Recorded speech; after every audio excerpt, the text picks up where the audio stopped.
So Abby had only $100 to her name in Canada.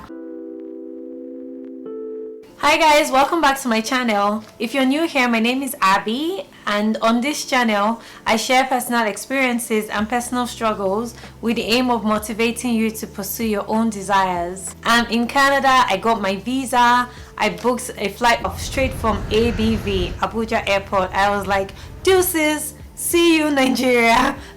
And I took off though. I was super excited.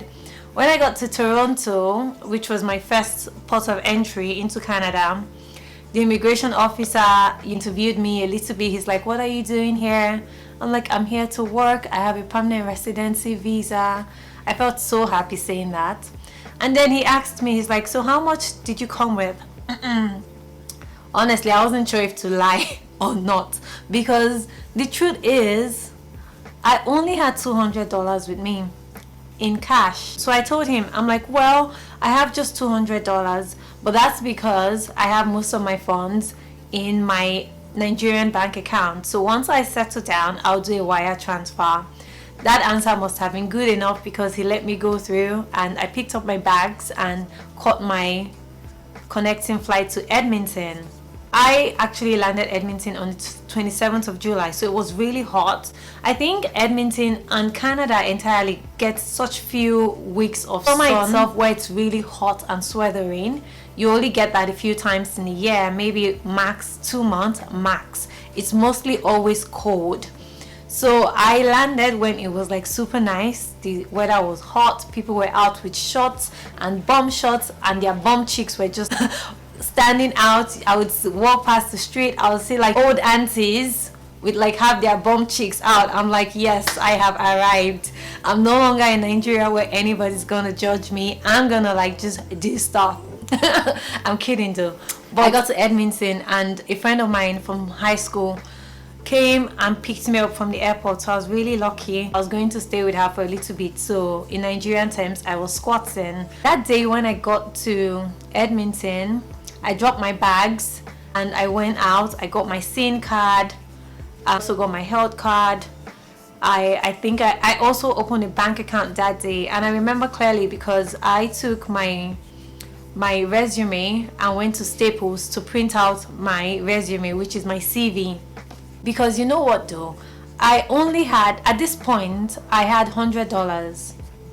Because I had used the extra $100 that I had come with to pay for my extra luggage from Toronto to Edmonton.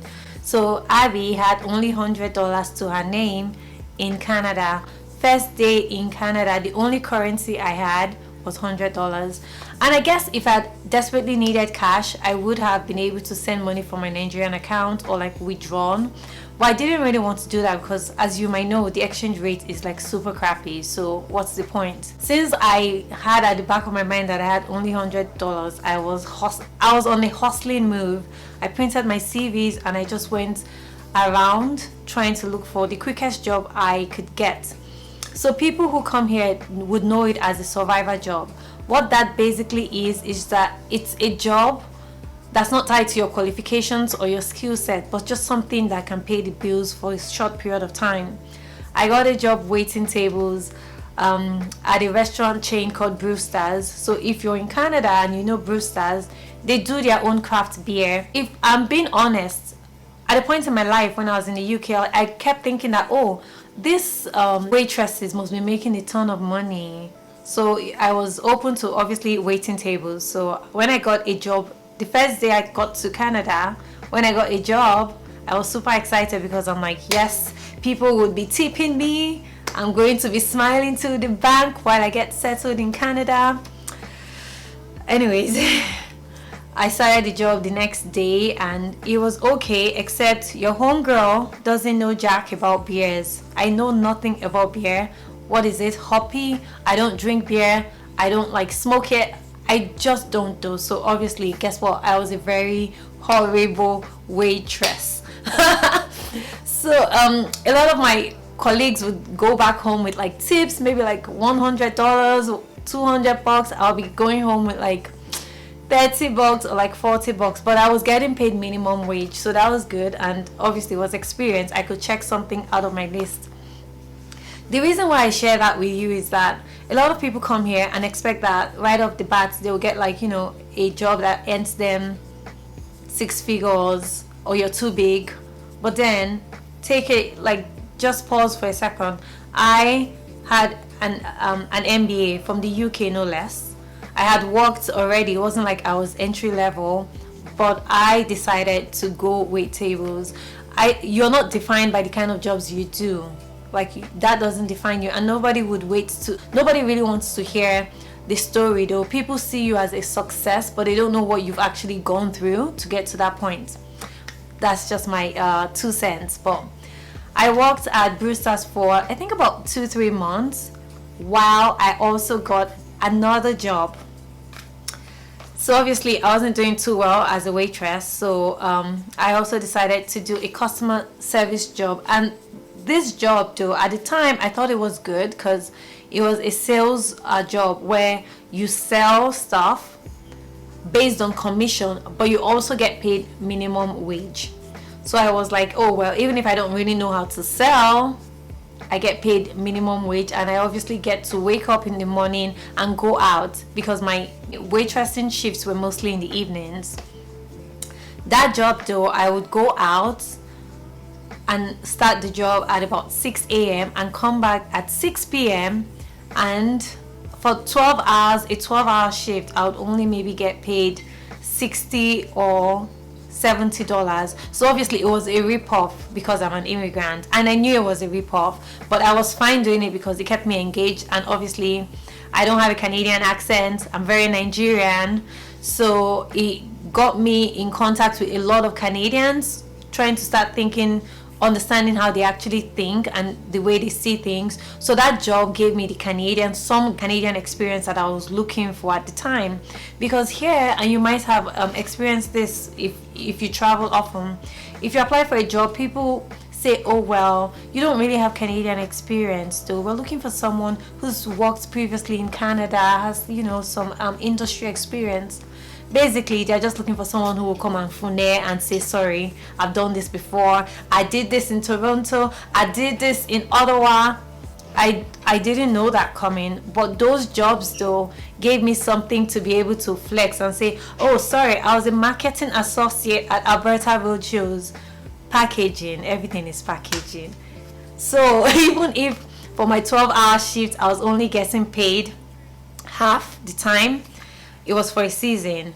And it wasn't long before my friend who I was staying with was like, girl, quit that job, if not I will kick you out of my house. She's like, no, you cannot be killing yourself for these people, and they're obviously not paying you enough. So she nagged me so much that I just up and quit that job. But I think what's important to note is that while I was doing these 2 jobs though, for that short period of time, so I had the 2 jobs for about 1 month, and the restaurant shifts were not that often too, to be honest.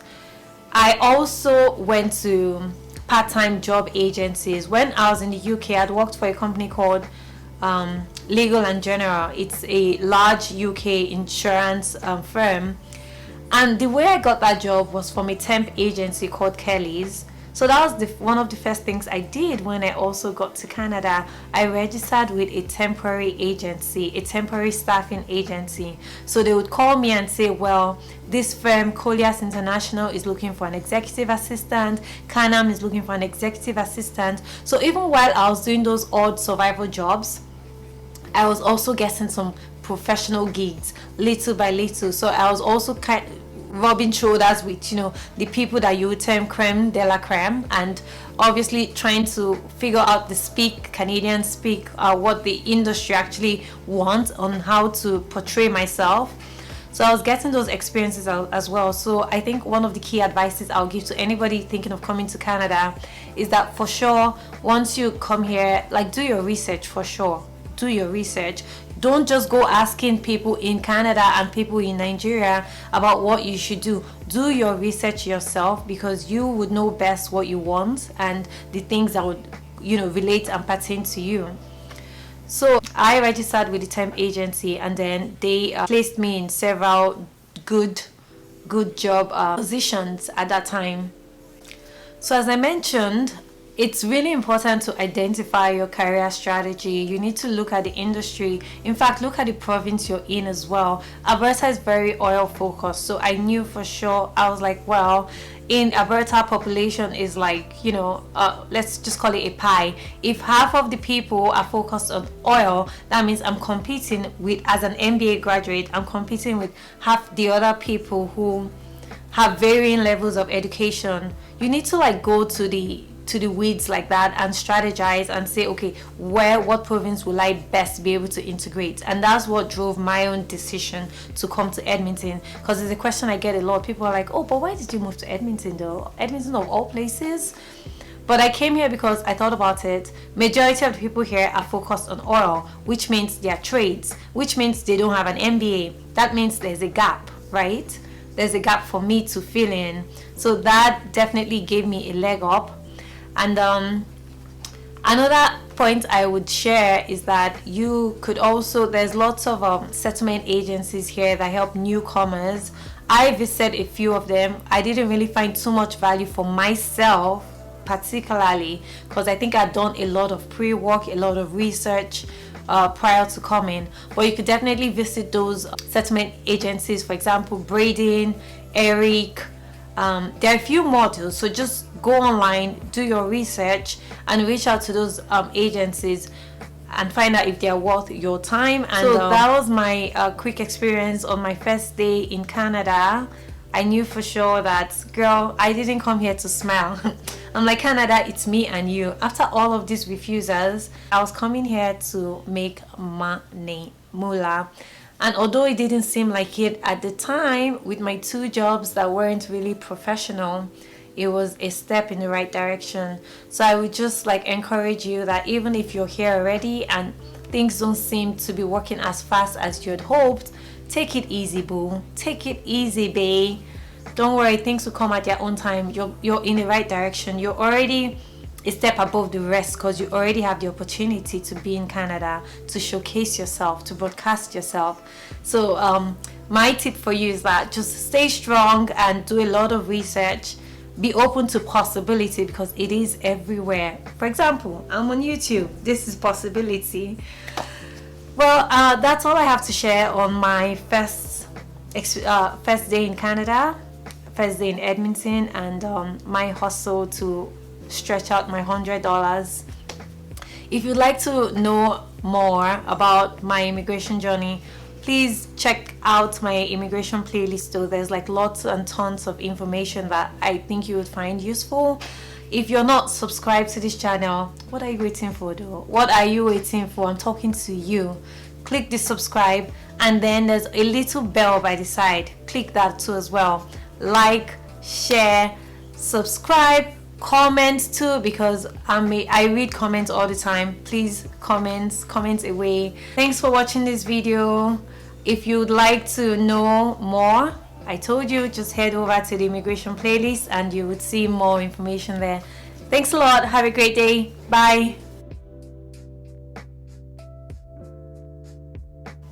Today, sorry, instead say, if you haven't seen those videos, go and see them now because it gives you a backstory on how my journey up to this point.